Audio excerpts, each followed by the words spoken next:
You will hear a number of different recordings, and you will have to answer questions on what you hear. There will be time for you to read the instructions and questions, and you will have a chance to check your work. All the recordings will be played once only. The test is in 4 sections. At the end of the test, you will be given 10 minutes to transfer your answers to an answer sheet. Now turn to Section 1.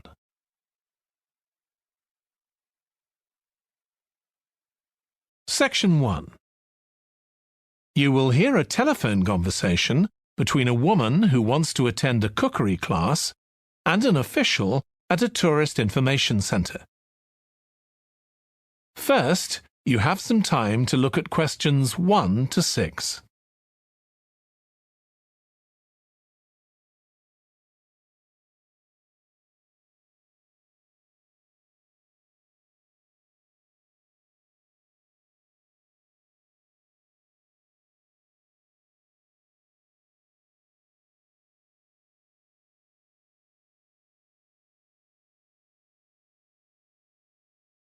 Now we shall begin. You should answer the questions as you listen because you will not hear the recording a second time. Listen carefully and answer questions 1 to 6. Hello, Tourist Information Centre. Mike speaking. How can I help you? Oh, hi. I wanted to find out about cookery classes. I believe there are some one-day classes for tourists. Well, they're open to everyone, but tourists are always welcome. OK, let me give you some details of what's available. There are several classes. One very popular one is at the food studio. OK. They focus on seasonal products, and as well as teaching you how to cook them, they also show you how to choose them. Right, that sounds good. How big are the classes? I'm not sure exactly, but they'll be quite small. And could I get a private lesson there? I think so. Let me check. Yes, they do offer those. Though, in fact, most of the people who attend the classes find it's a nice way of getting to know one another. I suppose it must be, yes. And this company has a special deal for clients where they offer a discount of 20% if you return for a further class. OK, but you said there were several classes. That's right. Another one you might be interested in is Bond's Cookery School. They're quite new. They just opened 6 months ago, but I've heard good things about them. They concentrate on teaching you to prepare healthy food, and they have quite a lot of specialist staff. So is that food for people on a diet and things like that? I don't know if I'd be interested in that. Well, I don't think they particularly focus on low-calorie diets or weight loss. It's more to do with recipes that look at specific needs, like including ingredients that will help build up your bones and make them stronger, that sort of thing. I see. Well, I might be interested. I'm not sure. Do they have a website I could check? Yes. Just key in the name of the school. It'll come up. And if you want to know more about them, every Thursday evening they have a lecture at the school. It's free, and you don't need to book or anything. Just turn up at 7:30. And that might give you an idea of whether you want to go to an actual class. Before you hear the rest of the conversation, you have some time to look at questions 7 to 10.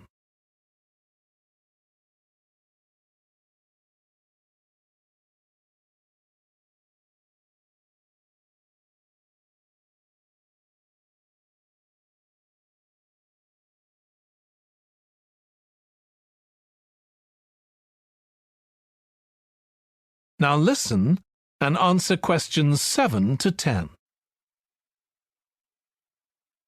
OK, there's one more place you might be interested in. That's got a rather strange name. It's called the Aretsa Centre. That's spelled A-R-R-E-T-S-A. OK. They've got a very good reputation. They do a bit of meat and fish cookery, but they mostly specialise in vegetarian dishes. Right. That's certainly an area I'd like to learn more about. I've got lots of friends who don't eat meat. In fact, I think I might have seen that school today. Is it just by the market? That's right. So they don't have any problem getting their ingredients. They're right next door. And they also offer a special 2-hour course in how to use a knife. They cover all the different skills, buying them, sharpening, chopping techniques. It gets booked up quickly, though, so you'd need to check it was available. Right, well, thank you very much. I'll go and check that out. That is the end of section 1. You now have half a minute to check your answers.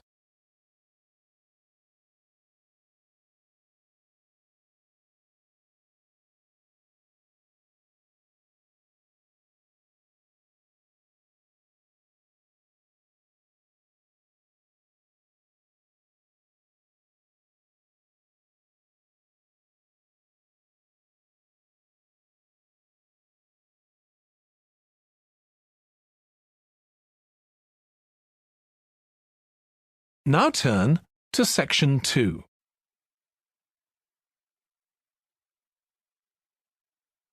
Section 2.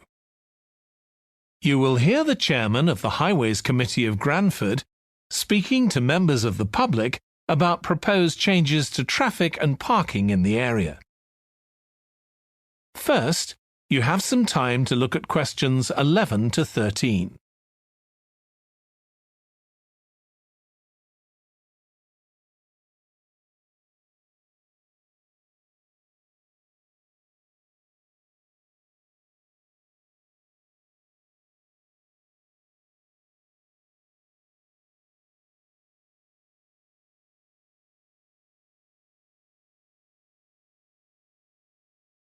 Now listen carefully and answer questions 11 to 13.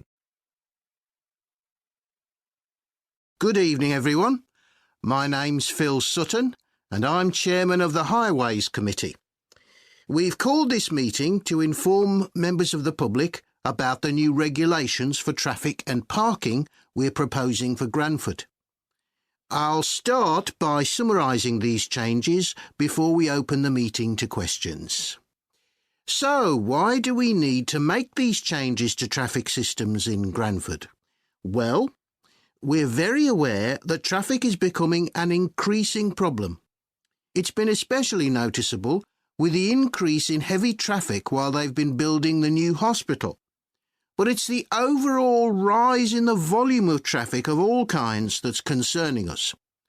To date, there's not been any increase in traffic accidents, but that's not something we want to see happen, obviously. We recently carried out a survey of local residents, and their responses were interesting. People were very concerned about the lack of visibility on some roads due to cars parked along the sides of the roads. We'd expected complaints about the congestion near the school when parents are dropping off their children or picking them up.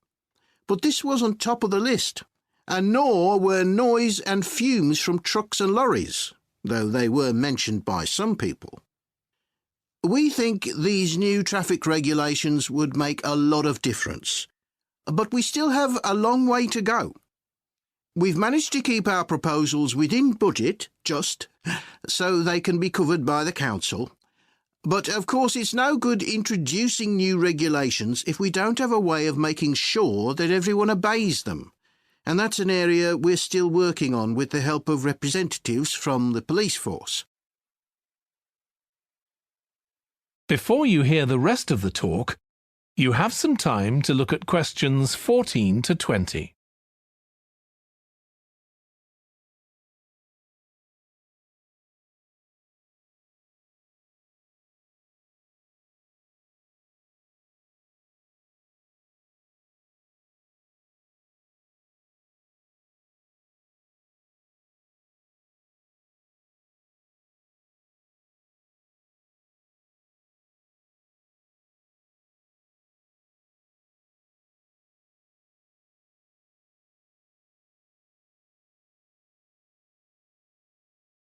Now listen and answer questions 14 to 20. OK, so this slide shows a map of the central area of Granford with the High Street in the middle and School Road on the right.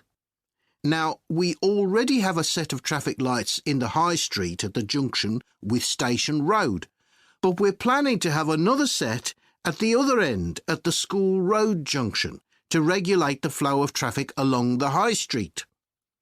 We've decided we definitely need a pedestrian crossing. We considered putting this on School Road just outside the school, but in the end we decided that could lead to a lot of traffic congestion. So we decided to locate it on the High Street, crossing the road in front of the supermarket. That's a very busy area, so it should help things there. We're proposing some changes to parking. At present, parking isn't allowed on the High Street outside the library, but we're going to change that and allow parking there, but not at the other end of the High Street near School Road. There'll be a new no parking sign on School Road just by the entrance to the school, forbidding parking for 25 metres. This should improve visibility for drivers and pedestrians, especially on the bend just to the north of the school. As far as disabled drivers are concerned, at present they have parking outside the supermarket, but lorries also use those spaces, so we've got 2 new disabled parking spaces on the side road up towards the bank. It's not ideal, but probably better than the present arrangement. We also plan to widen the pavement on School Road. We think we can manage to get an extra half metre on the bend just before you get to the school, on the same side of the road. Finally, we've introduced new restrictions on loading and unloading for the supermarket, so lorries will only be allowed to stop there before 8 a.m. That's the supermarket on School Road. We kept to the existing arrangements with the High Street supermarket. OK, so that's about it. Now, That is the end of section 2. You now have half a minute to check your answers.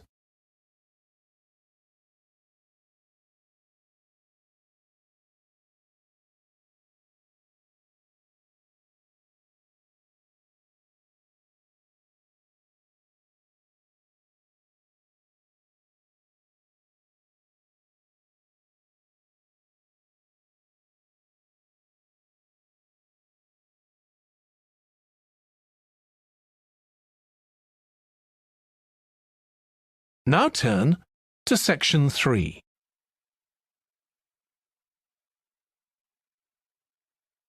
Section 3. You will hear 2 biology students called Emma and Jack discussing an experiment they are going to do together. First, you have some time to look at questions 21 to 25.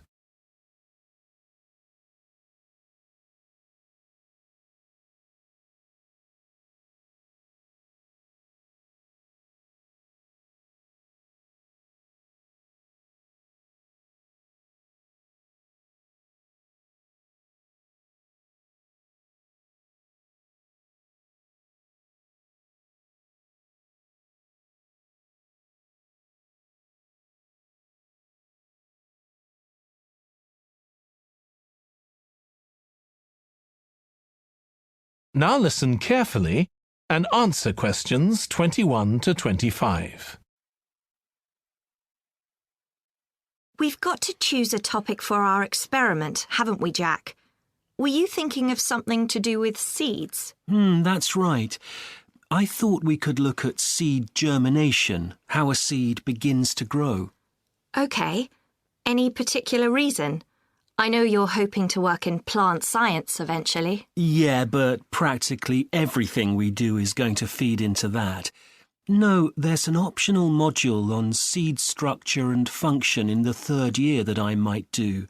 So I thought it might be useful for that. If I choose that option, I don't have to do a dissertation module. Good idea. Well, I thought for this experiment we could look at the relationship between seed size and the way the seeds are planted. So we could plant different sized seeds in different ways and see which grow best. OK. We'd need to allow time for the seeds to come up. That should be fine if we start now. A lot of the other possible experiments need quite a bit longer. So that'd make it a good one to choose. And I don't suppose it'd need much equipment. We're not doing chemical analysis or anything. Though that's not really an issue. We've got plenty of equipment in the laboratory. Yeah, we need to have a word with the tutor if we're going to go ahead with it, though. I'm sure our aim's okay. It's not very ambitious, but the assignment's only 10% of our final mark, isn't it? But we need to be sure we're the only ones doing it. Yeah, it's only 5% actually, but it'd be a bit boring if everyone was doing it. Did you read that book on seed germination on our reading list? The one by Graves? I looked through it for my last experiment, though it wasn't all that relevant there. It would be for this experiment, though. I found it quite hard to follow. Lots about the theory, which I hadn't expected. Yes, I'd been hoping for something more practical. It does include references to the recent findings on genetically modified seeds, though. Yes, that was interesting. I read an article about seed germination by Lee Hall. About seeds that lie in the ground for ages and only germinate after a fire. That's the one. I knew a bit about it already, but not about this research. His analysis of figures comparing the times of the fires and the proportion of seeds that germinated was done in a lot of detail. Very impressive. Was that the article with the illustrations of early stages of plant development? They were very clear. I think those diagrams were in another article. Before you hear the rest of the discussion, you have some time to look at questions 26 to 30.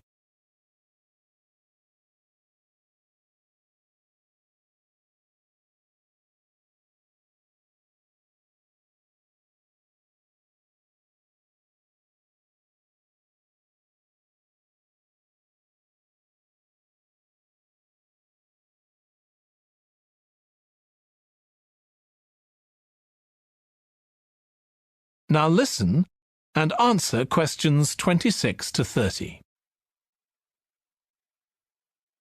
Anyway, shall we have a look at the procedure for our experiment? We'll need to get going with it quite soon. Right. So the first thing we have to do is find our seeds. I think vegetable seeds would be best, and obviously they mustn't all be the same size. So how many sorts do we need? About 4 different ones? I think that would be enough. There'll be quite a large number of seeds for each one. Then for each seed, we need to find out how much it weighs and also measure its dimensions. And we need to keep a careful record of all that. That'll be quite time-consuming. And we also need to decide how deep we're going to plant the seeds. Right on the surface, a few millimetres down, or several centimetres. OK, so then we get planting. Do you think we can plant several seeds together in the same plant pot? No, I think we need a different one for each seed. Right. And we'll need to label them. We can use different coloured labels. Then we wait for the seeds to germinate. I reckon that'll be about 3 weeks, depending on what the weather's like. Then we see if our plants have come up and write down how tall they've grown.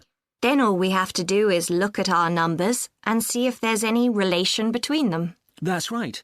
So then we get... That is the end of section 3.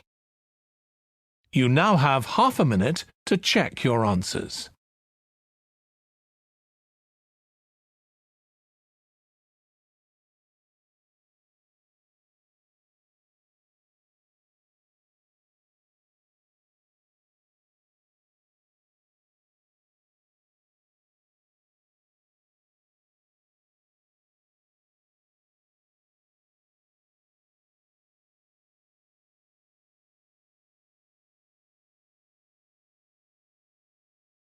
Now turn to Section 4.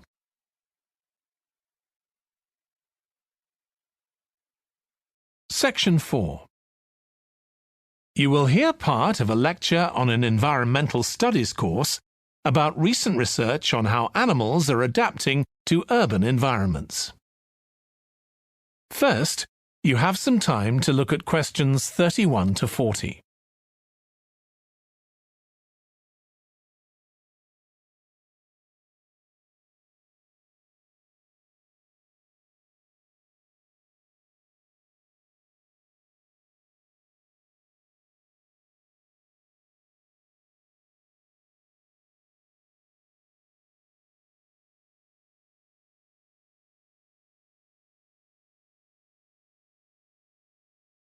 Now listen carefully and answer questions 31 to 40. Hi. Today we're going to be looking at animals in urban environments, and I'm going to be telling you about some research on how they're affected by these environments. Now, in evolutionary terms, urban environments represent huge upheavals, the sorts of massive changes that usually happen over millions of years. And we used to think that only a few species could adapt to this new environment. One species which is well known as being highly adaptable is the crow, and there have been various studies about how they manage to learn new skills. Another successful species is the pigeon, because they're able to perch on ledges on the walls of city buildings, just like they once perched on cliffs by the sea.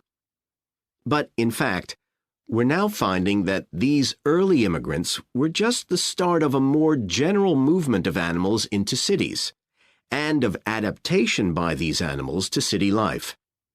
And one thing that researchers are finding especially interesting is the speed with which they're doing this. We're not talking about gradual evolution here. These animals are changing fast.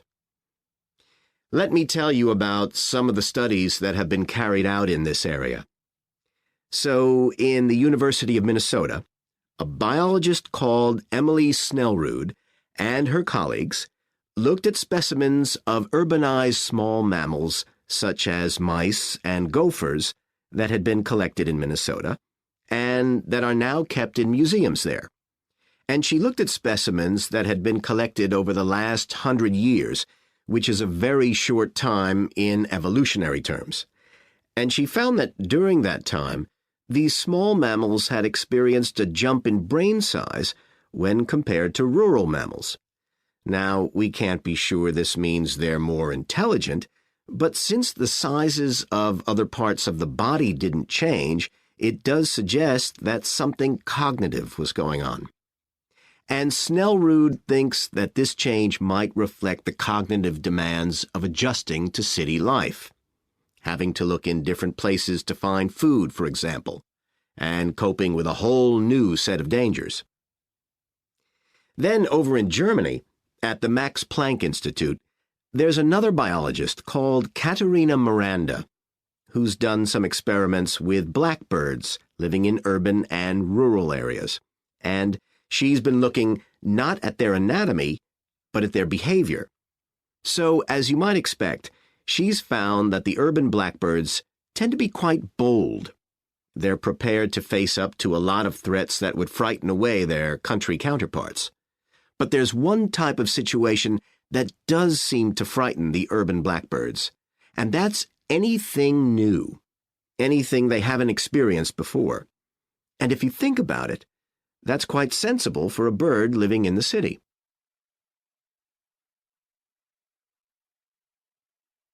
Jonathan Atwell, in Indiana University, is looking at how a range of animals respond to urban environments. He's found that when they're under stress, their endocrine systems react by reducing the amount of hormones such as corticosterone into their blood. It's a sensible-seeming adaptation. A rat that gets scared every time a subway train rolls past won't be very successful. There's just one more study I'd like to mention, which is by Sarah Parton and her team. And they've been looking at how squirrels communicate in an urban environment, and they've found that a routine part of their communication is carried out by waving their tails. You do also see this in the country, but it's much more prevalent in cities, possibly because it's effective in a noisy environment. So, what are the long-term implications of this? One possibility is that we may see completely new species developing in cities. But on the other hand, it's possible that not all of these adaptations will be permanent. Once the animals got accustomed to its new environment, it may no longer need the features it's developed. So now we've had a look at adaptation. That is the end of section 4. You now have half a minute to check your answers.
Hi, this is IELTS Bob. I would very much appreciate it if you could like, subscribe and share this video, as this will enable me to help more IELTS students reach their IELTS goals. Very much appreciated. Thank you.